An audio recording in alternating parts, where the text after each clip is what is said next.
Dr. Nec Hodnik, najprej seveda čestitke za uspešno pridobitev ERC projekta v letošnjem letu. Projekta, ki nepoznavalcem zveni bolj zakomplicirano, vendar pa da slutiti, da gre za pomembno področje raziskovanja čiste energije. No, projekt ste naslovili nasproti nanostrukturnim elektrokatalizatorjem superiorno stabilnost ali pa na kratko 1-2-3 stable. Nam lahko pojasnite, zakaj gre? Ja, v projektu bomo raziskovali, kako se te katalizatorji, nanodelci spreminjajo s časom delovanja naprave. Ker so pač te nanodelci iz plemenitih kovin, je zelo pomembno, da se jih čim bolj optimalno izkoristi. Hkrati pa s tem, ko se jim spreminja atomska struktura, se jim spreminjajo lastnosti. In če bomo razumeli to dinamiko spreminjanja, bomo lahko potem naredili bolj stabilne katalizatorje. To je v bistvu osnovi motiv. Seveda, ker na atomskem nivoju hočemo to razumeti, uporabljamo ta elektronski mikroskop, potem pa še veliko drugih inštrumentov. Elektronski mikroskop ste pa zdaj pridobili, ne? Ne, elektronski mikroskop je tista ena največja investicija v regiji, ki je bila v inštitutu narejena približno 6-7 let nazaj v tem Preglovem centru in je zelo visoko zmogljivi presevni elektronski mikroskop, ki lahko z atomsko natančnostjo določa atome in tudi torej kemijo tega atoma, kaj je ta atom. No, navajate v teh vaših predstavitvah, da je vodika v neomejenih količinah, pa me zanima, kako ne, in v bistvu je vaša raziskava res namenjena razvoju optimalnih katalizatorjev. Kako boste to dosegli? Ja, to rečem zato, ker je vodik v vodi. Če pogledamo Zemljo od daleč, je modra, ne? Vode res ni premalo na Zemlji. In če znamo to vodo cepati na vodik pa kisik, pomeni, da znamo shraniti energijo v ta vodik in tukaj je pač rabimo katalizator. In v osnovi je pač to platina oziroma v drugi strani iridij, to sta glavna dva plemeniti kovini v mojem projektu. In kar je najbolj pač pomembno je to, da ta cikel cepljenja vode na vodik, pa potem tvorjenja nazaj vode, ob tem dobimo elektriko, je to, da ne vsebuje, pač ne porabljamo nobenih fosilnih goriv. In s tem lahko ohranimo naš planet za naprej. No, če vam bo uspelo, kar seveda niti ne dvomimo, da vam ne bo, ne? Me zanima, kakšne pozitivne eksternalije bo imelo to recimo za družbeni razvoj? Ja, če mi uspe to, kar sem obljubljal, ne, ko moram poudariti, da tukaj se financira projekte, ki imajo visok risk, visoko tvegane projekte. Zdaj, če mi to uspe, pomeni, da bi lahko naredili te elektrokemijske reaktorje, kot so gorivna celica in elektrolizer, ki bi delali zelo dolgo časa. Torej stabilnost, s tem se ukvarjam tukaj. In zdaj, če bi to delovalo, pomeni, da pač lahko bolj optimalno izkoristimo te plemenite kovine, iridij in platino, ki jih je pa zelo malo na Zemlji. Brez njih pa zaenkrat še ne gre. Pa sta enakovredna iridij in platina? Trenutno, pač poceni ja, iridij je pa 10-krat manj kot platina. Torej, iridij rabimo, da cepimo vodo na pač kisik in vodik, platino pa da na to nazaj v vodo in dobimo elektriko. Me zanima, kako bi ta razvoj vplival recimo na razmere pri nas. Zadnje čase se namreč vrtimo okrog polemike uporabe fosilnih goriv, si najbrž morda obrobno spremljate te debate, ne? Kar je po svoje seveda tudi nenavadno, saj prisegamo na razvoj čistih energij oziroma na razvoj 4.0, kot pravite vi, ne? Bo večina industrijskih procesov temeljila na elektrokemijskih kemičnih reakcijah. In me zanima, če je to industriji vse že popolnoma jasno. Ja, večjim industrijam je to jasno, kot so Shell in te razne, kako bi rekel, kemijsko inženirstvo povezane s tem. Zdaj moramo vedeti, da 95% kemijske industrije je katalitične po naravi, torej uporabljajo katalizatorje. Zaenkrat je to še ta klasična kataliza, brez elektrokatalize, ne? Ampak če bo v prihodnosti, oziroma po mojem mnenju, ko bo v prihodnosti vse elektrificirano, bomo to elektriko kot nek reagent uporabili tudi za vse te procese. Ker elektrokataliza kot sama daje, nekako bi rekel, če vzamemo katalizo, je elektrokataliza nekako nadgradnja tega, ker dodamo še ta parameter elektrike, potenciala. Torej imamo večji nabor parametrov, ki jih lahko kontroliramo in to nam potem omogoča, da mogoče kakšen proces bolj efektiven. Hkrati, kar je pa v bistvu najbolj pomembno, je pa to, da se izognemo uporabi fosilnih goriv. Torej, ker elektriko lahko dobimo iz sonca, torej s sončnimi celicami, vetrnimi elektrarnami in potem shranimo, jo lahko potem kasneje uporabljamo v pač kjerkoli v družbi. Omenili ste Shell, ne? Ja. Sprašujem vas recimo, kako je pa z našo industrijo? Konec koncev ste tu raziskovalec, ne? Jaz tako mislim, da, kako čem to povedati, dostikrat ljudje po naravi posežemo po tistih ukrepih, ki bi mogli že prej, ko je prepozno. Oziroma, recimo, ko zbolimo, šele takrat nehamo kaditi.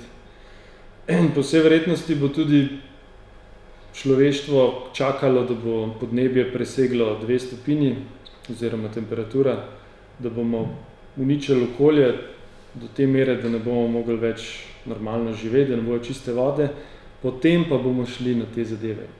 In takrat pač bojo mogoče pa jih zanimali, kaj mi delamo. Skratka, v toku tega procesa bomo pa, upam, da izobrazili veliko mladih, ki bojo pripravljeni na ta izziv.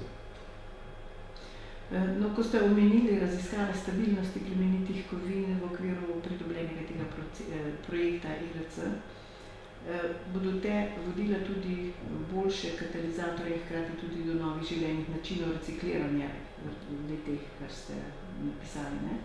Nekaj o tem ste že pred tudi 2 ali 3 leti pisali v odmevnem članku v reviji Nature. Je to tudi pripomoglo k uspešnosti tega projekta? Pridobitev? Ja, sigurno je to pripomoglo, predvsem to, da pač vidijo, da široko razmišljam, da sem dejaven na širšem področju kot samo na gorivnih celicah. To gre v bistvu vse skupaj v ta sistem, da hočemo narediti ta naš planet bolj čist in bolj lep za živeti, ne. Torej, implementirati čisto energijo, pa implementirati krožno gospodarstvo, torej življenje brez odpadkov. No, to so tiste pozitivne eksternalije, o katerih sva prej nekaj rekli. Ja, in ko postavljaš koncept, kako bo v prihodnost izgledala družba, je treba to dvoje nujno upoštevati. In pač, če delaš nekaj, kar ni v skladu s tem, pomeni, da delaš nekaj, kar ni trajnostno. No, posvetila nekaj pozornosti še na drobnejši razlagi predmetov in pa tudi pojmov, s katerimi vi v vaši predlogu oziroma v raziskavi, ki jih uporabljate, ne? Najprej nekaj o katalizatorju, seveda poznavalcem to ni noben problem razumevanja, laikom pa včasih pa tudi. Ja, katalizator je neka zadeva, ki pomaga reakciji, da se zgodi hitreje. To je tako kot miličnik na cesti, ki usmerja promet in potem steče hitreje. Torej, sam se ne porablja, je tam samo zato, da omogoči lažjo pot. In dobri katalizatorji lahko v industriji naredijo veliko bolj efektivne procese. Torej, katalizator je lahko karkoli. No, v našem primeru so to nanodelci, ne? Lahko je pa tudi kakršnakoli snov, ki pospeši reakcijo, pa se v njej ne porablja. To je nekak definicija. Katalizatorja. No, rekli ste, da so plemenite kovine najboljši katalizatorji, ne? Omenili ste platino in pa iridij, ne? Zakaj sta ravno ti dve kovini tako učinkoviti v tem katalizacijskem procesu? Ja, to je v bistvu težko vprašanje, zakaj točno, ne? Pač narava oziroma vesolje je to dalo, ker je to padlo iz vesolja in nekako se te kovine obnašajo ravno pravilno, ne? To je v bistvu tudi ena izmed definicij katalizatorja. Torej, lih na prav način interagirajo z molekulo, ki jo hočemo transformirati. Pač te reakcije, ki jih mi študiramo, so v zelo agresivnih medijih, agresivnih pogojih in ker so plemenite kovine zelo korozijsko obstojne, so nekako idealen material, ki lahko to nekako obstoji po teh pogojih, hkrati pa tudi so zelo dobro električno prevodne, tako da je to v bistvu popoln material za elektrokatalizo. No in za uspešnost jih vi drobite v nanodelce. No, pa me zanima, ne, je to, mislim, dokaj enostaven proces ali gre za kakšno težavo pri tem? Nanodelci so znani že zelo dolgo. To je v bistvu sinteza nanodelcev je nekako en recept od babice. Pač že v preteklosti so jih delali veliko, zdaj mogoče znamo to bolj kontrolirano narediti. Teh postopkov je zelo veliko. Kar mene bolj zanima je potem, ko imaš te nanodelce, kako se oni obnašajo, kakšna je njihova struktura in potem, kako jih lahko izboljšamo. Ker ko jih bomo poznali na atomskem nivoju, potem bomo tudi na atomskem nivoju lahko jih nekako naredili načrt, kakšen pa je ta nanodelc, če hoče biti stabilen. No. Torej, če vidimo, da se neki atomi nekje premikajo, nekje pa ne, pa vemo, ok, te, ki se ne premikajo, te so stabilni, te tukaj gor moramo pa stabilizirati z nečim drugim. In to so potem dodatki raznih drugih plemenitih kovin. To so potem neke interakcije, ki mogoče... Ampak vseeno, kje je razlog, da morate poznati to atomsko strukturo katalizatorja? Ja, če hočemo nekaj razumeti, moramo to razumeti na atomskem nivoju. Ker ko je nanodelec je sestavljen iz, ne vem, od 500 do več tisoč atomov in vsaka pozicija atoma na površini vpliva na njegovo aktivnost. Torej, in če imamo optimalno razporejene atome, bo ta katalizator optimalno aktiven. Ta aktivnost je zelo občutljiva na atomsko porazdelitev po površini.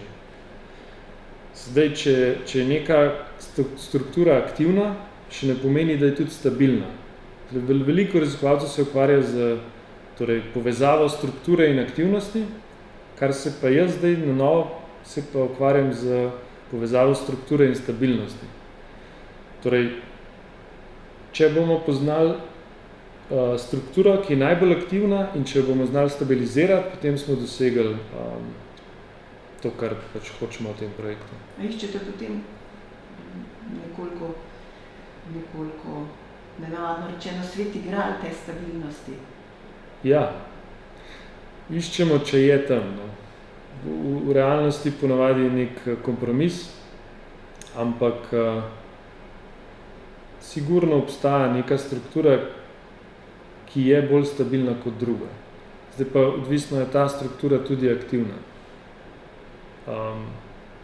Ampak ja, če bo šlo vse po sreči, bomo našli nek sveti gral. Za raziskavo ste prijeli, ste našli ta sveti gral, tako rekoč, a ne, 1,5 milijona evrov za obdobje 5 let. Kje boste pa to te raziskave upravljali? Vse tu na Kemijskem inštitutu? Ja. Pa imate vse možnosti, recimo, glede infrastrukture? Ker domnevam, da so to kar zahtevni procesi, a ne? Pač ja, Kemijski inštitut ima opremo, ki se lahko kosa z opremo, ki jo imajo tudi v bolj razvitih državah. Za specifike mojega projekta, predvsem ta visoko zmogljivi presevni elektronski mikroskop je glavna stvar. Potem imamo pa, jaz znotraj inštituta sodelujem z več odseki, ki imajo opremo, potem nekako tako interdisciplinarno probamo napasti ta problem. In glede infrastrukture sigurno je vse, kar rabim tukaj. Če pa ni, imam pa tudi tukaj blizu druge inštitute, pa tudi po Evropi. No. Ampak glavne raziskave so pokrite tukaj povsem. Koliko svobode pa pri izvajanju projekta vam pušča recimo financer, ne? Tu mislim tudi na izbor sodelavcev ste zavezani, da morajo biti vsi iz vašega inštituta, lahko sestavite skupino glede na strokovne reference, recimo tudi od drugod, kako je s tem? Tu imam popolno svobodo. Ni nobenega pravila, kako se lotevaš tega. V bistvu je toliko svobode, da lahko celo nekaj denarja, ki ga imam namenjen za plače, pretopim v denar za opremo. Tudi tekom projekta se lahko to spreminja. Pač po potrebah. Ker pač te projekti so visoka high risk in pač nikoli ne veš, v kaj boš, kakšno situacijo prideš in mogoče ugotoviš, da pa rabiš neko opremo, ki bo pomagala nekaj rešiti, ne pa recimo več ljudi. Tako da jaz to gledam čist svobodno. Pač, kar bom jaz mislil, da je najboljše v tem trenutku. Zdaj, kakšna je moja taktika, je pač to, da bom probal čim več slovenskih ljudi zaposliti, zadržati. Vem, da to ne bo lahko, ampak zaenkrat mislim, da kaže v redu. Pa obstajajo recimo raziskovalci s takimi strokovnimi referencami, ki bi se eventualno ali pa že veste, ne vključili v to vašo raziskavo? Pri nas? Ja, v Sloveniji, ja. Ali pa recimo konkretno na inštitutu, ali pa recimo z drugih institucij tudi, z fakultet, kakorkoli, ne? V bistvu jaz ne rabim ljudi, ki bi imeli neke specifične znanja. Mislim, morajo vedeti, kaj je to elektrokataliza, pa imeti neke izkušnje, ne? Sigurno. Ampak bolj rabim ljudi, ki so motivirani. Jaz sem mnenja, da se lahko vsakega motiviranega človeka izvleče veliko dobrega. Z dobrim delom, z dobrim timskim duhom. No, to je lepo slišati, ne? Na to, da vedno niso taki pozitivni odgovori, recimo glede sodelavcev, ne? Ja, no, ljudje smo pač kot prvo različni, kot drugo pa človek ni samo motiviran, potem v akademskem svetu pri nas ne bo preživel. Tukaj si izključno zato, ker te zanima to, kar delaš, ne zaradi finančnih razlogov ali pa kariernih.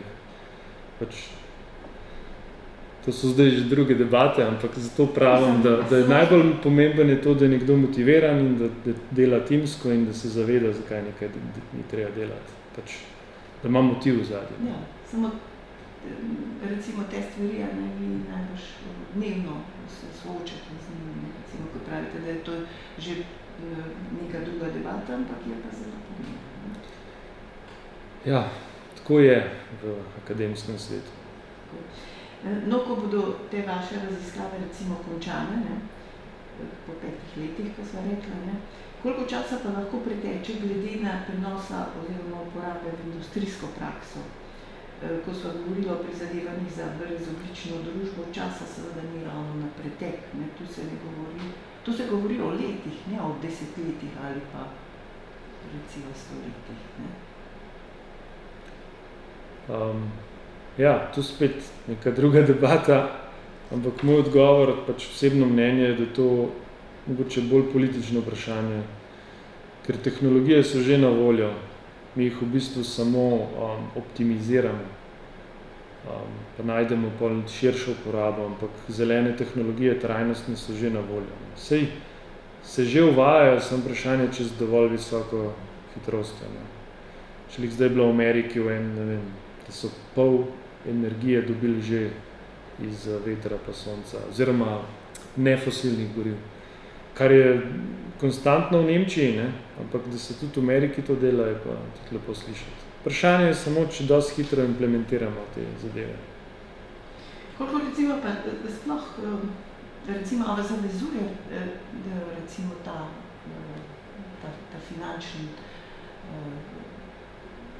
finančna investicija, ne, ki ste jo od Erice dobili, da recimo potem gledate tudi na to, da bi se potem to čim prej na nek način spravilo v aplikacijo? Ne. Mislim, ne, ta projekt je fundamentalen. Tukaj delamo znanost, ki naj ne bi bila toliko obremenjena z aplikacijo, ker pač temu se reče fundamentalna znanost. Ima pa ERC znotraj en mehanizem, da se lahko javiš na projekte. Mislim, da 3-krat se lahko javiš, da dobiš financiranje, da to neke te dosežke preveriš njihovo komercialno, koliko so komercialno zanimivi, to, da jih patentiraš, da narediš nek demonstracijski projekt. Pa tako. Tako da je ERC tudi na to misli in pač se mi zdi to zelo zanimiva zadeva. In če bo kaj tazga, bomo sigurno tudi to šli. Jaz v moji glavi mene predvsem zanima, kaj se dogaja na atomskem nivoju s temi delci. Če bomo videli, da je nekaj stabilnega, če se da to sintetizirati in če se da, bo to v bistvu nagrada zame. Zdaj ta implementacija v industrijo je pa v idealnem primeru bo nek moj doktorski študent naredil firmo in rešil svet. No, ampak mislim, da že v habitusu recimo vsakega raziskovalca je recimo ta neka daljna, ne vem, namera, ne, da bi kakšno stvar tudi na čemer dela, ne, se pravijo, ne, da recimo najbolj temeljne raziskave, bazične raziskave so najbolj aplikativne, končne konsekvence.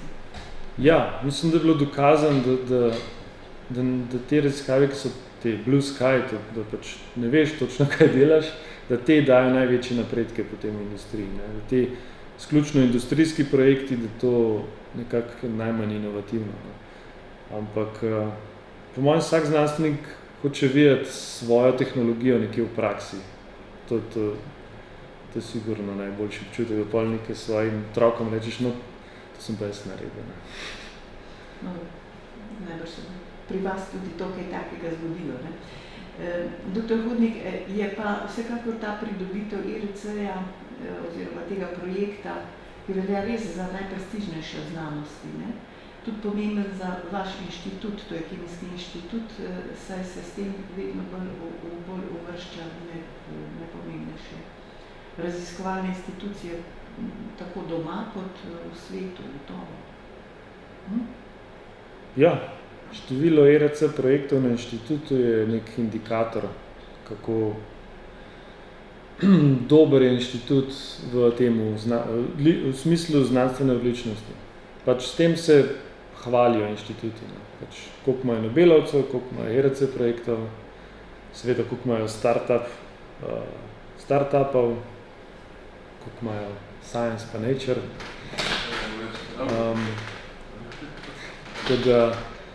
To je pač nek prestiž navzven.